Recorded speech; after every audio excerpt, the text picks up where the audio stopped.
Hey guys, welcome to the 18th part of my series previewing the 2020-21 NBA season. And today we're talking about the Minnesota Timberwolves.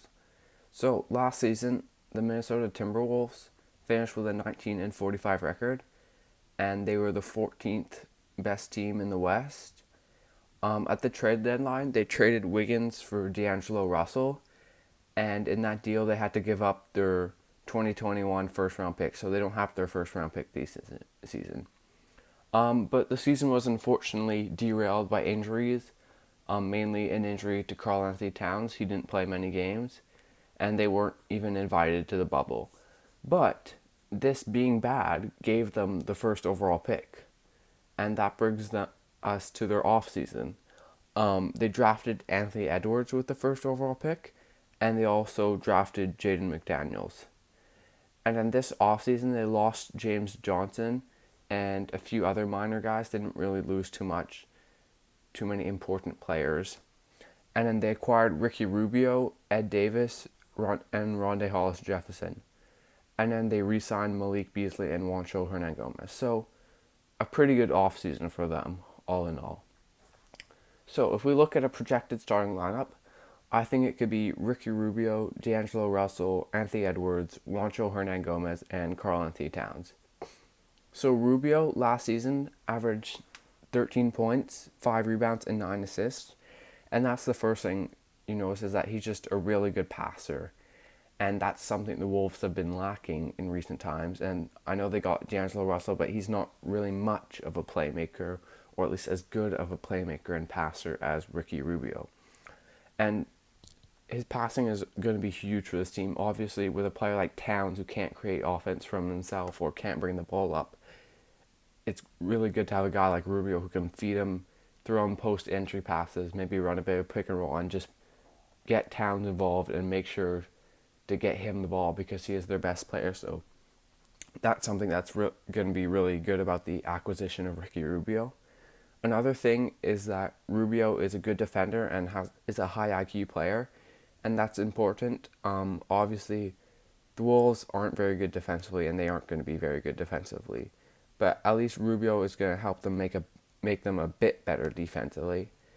And then he also is a smart player, and that's something every team needs, and especially a young team or a youngish team like the Wolves, that's going to be really important for them. So I think he'll be a good player for them and fits well with the roster. The only thing with Rubio is he's not a very good shooter, so that could be a bit problematic. But apart from that, I think it's a good pickup.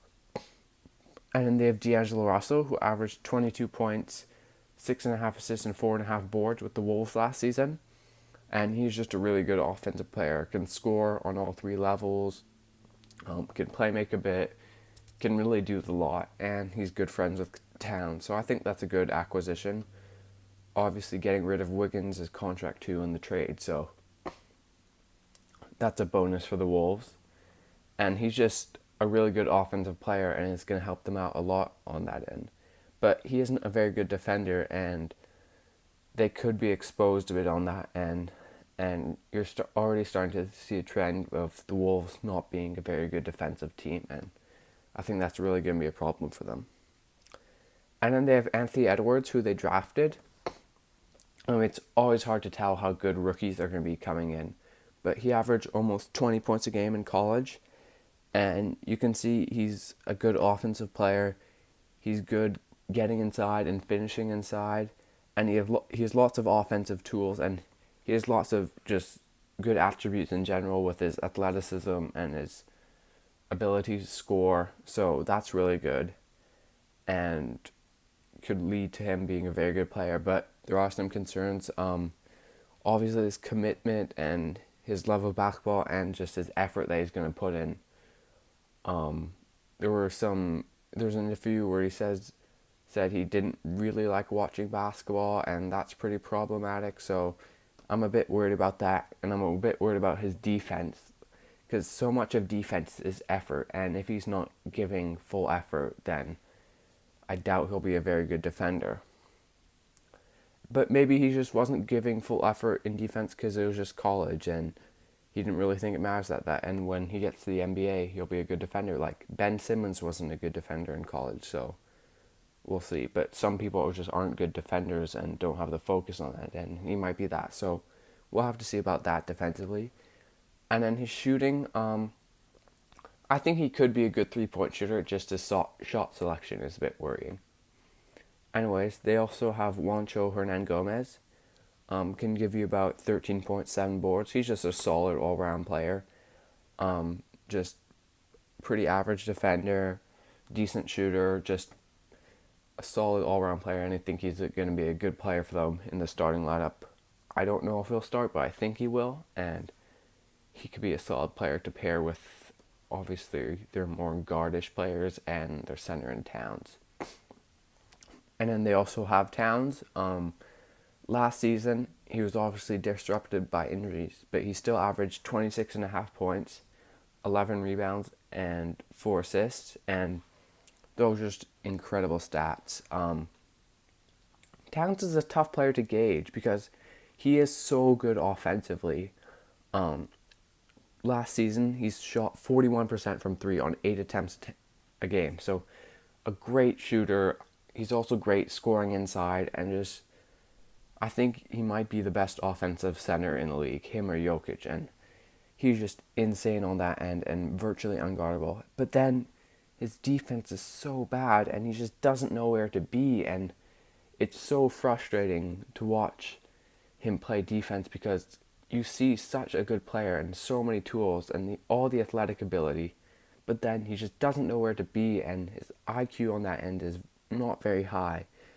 And that's really the conundrum with Cat. Like, he's such a good offensive player and he puts up such good stats, but his defense isn't good, and they haven't really been a winning team with him there apart from that 1 year with Jimmy Butler, and I just don't know, but he is such a talent, and if they can get him playing well and a good team around him, then he's really, really going to be a really, really good player.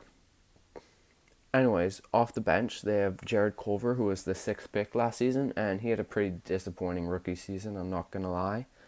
Had an average about 9 points a game, but players usually improve from their first to second year, and they'll be hoping that he can improve and be a valuable part of the rotation. And then they re-signed Malik Beasley, who might feel like a bit of the odd man out now that they drafted Edwards. Last season with the Wolves, he was averaging more than 20 points a game, and he's a really good scorer and a good player offensively, not a great defender, and you just feel like with Anthony Edwards and him are kind of similar players, so we'll see, but it's good to have depth and scoring off the bench, so it'll be interesting to see if he can keep his Timberwolves form going and carry that 20 points a game into next season, or if he maybe falls off a bit.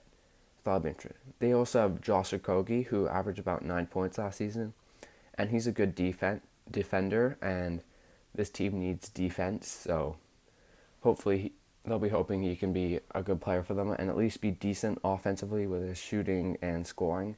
He's not a great offensive player, but if he can just get to league average 3-point shooting, then you can keep him on the court and he can earn minutes and he can help them out defensively quite a bit. And they also have Jake Layman, who's a good athlete and a decent shooter. I don't know how good he'll be, but just another player off the bench. They also signed Rondae Hollis-Jefferson, who's a good energy guy and could provide a bit of defense and effort off the bench, so we'll see about that. And they also have Jaden McDaniels, who they drafted. He seems like a good athlete and someone who has good potential. I don't know how good he'll be in his rookie season. Seems a bit more like a project player, but we'll see. And they also have Ed Davis and Naz Reid, who are just standard backup centers. Okay, so some of the positives of this team is I really like the acquisition of Rubio, and I really like what his passing and how his passing could even improve Towns' offense. And just in general, their offense, I think they're going to be a good offensive team. You look at their starting lineup, Towns is a great offensive player. D'Lo is a good offensive player. Rubio is a good playmaker. Edwards, I suspect, will be good offensively. And Hernan-Gomez is solid offensively. And they also have good offense off the bench in Malik Beasley. So I suspect they'll be a really good offensive team and they'll be hard to stop on that end. And they're also still a young team. They can always improve. Any of their players can improve and just have a breakout year, and that could really help them out. And then finally, they have really good depth, which I think is important this year, especially with the schedule being so crammed. And you never know if players are going to get the virus or be injured. So I like their depth, especially at the wings guards, like the shooting guard, small forward positions. Some of the weaknesses is defense. They are not going to be a good defensive team. You look at their whole team. Ricky Rubio's above average defender. Hernan Gomez is average. Okogie is a good defender, and that's about it.